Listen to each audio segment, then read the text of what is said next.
Beaucoup de gens croient à la mort du Seigneur Jésus, mais ils ne meurent pas à leur vieille nature, parce qu'ils omettent de s'approprier la puissance de résurrection pour se renouveler.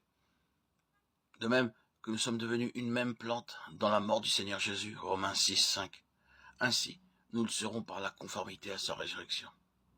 Il est très important que nous réclamions par la foi à chaque instant, à chaque jour, la puissance de résurrection, pour avoir une vie triomphante et victorieuse. Chaque fois que nous lisons la Bible, nous devons prier auparavant. S'il y a un service à faire, nous devons prier et travailler ensuite. Nous devons recevoir par la foi la puissance de résurrection pour toute chose. Le don de Dieu doit être reçu constamment. C'est une foi active et vivante. Comme Paul le dit dans Galates 2:20, la foi du Fils de Dieu. Par notre foi, Paul atteste que Christ vit en lui. La vie que je vis maintenant, dit-il, je la vis par la foi du Fils de Dieu.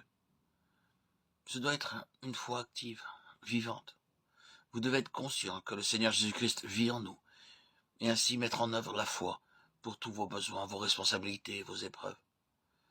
La même puissance peut être reçue pour nos tâches quotidiennes, ou n'importe où, au bureau, en nous promenant. De la même manière, nous recevons la même puissance pour le temps de la tentation ou de la souffrance. C'est une merveilleuse puissance que nous avons à notre disposition.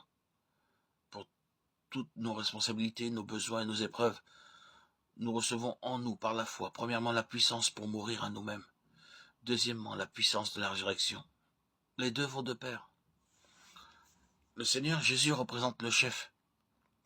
Lazare représente la puissance de résurrection. Il y avait de la nourriture sur la table, affectueusement préparée. Lazare était assis avec le Seigneur Jésus. Ils parlaient ensemble pendant qu'ils mangeaient. Cette nourriture nous parle de la parole de Dieu. Sa parole vivante pour chaque jour, avec laquelle Dieu pourvoit à notre force quotidienne. Cette nourriture devient très savoureuse et agréable par la communion fraternelle, tout comme la communion fraternelle devient très agréable lorsque vous mangez ensemble. Toutes les fois que nous mangeons seuls, nous n'apprécions pas beaucoup notre nourriture.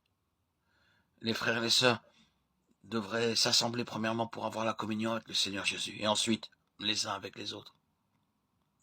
Lazare parlait au Seigneur Jésus face à face à table. Il a dû poser beaucoup de questions que le Seigneur Jésus a dû satisfaire. Il n'était plus timide. Il n'essayait plus d'éviter le Seigneur Jésus. Maintenant, il est heureux de le voir et de lui poser des questions. Nous aussi, nous devrions avoir le même amour pour le Seigneur Jésus et le désir de nous entretenir avec lui d'ami à ami. Voilà la vraie communion. Notre communion est avec le Père et avec son Fils, Jésus-Christ. 1 Jean 1:3.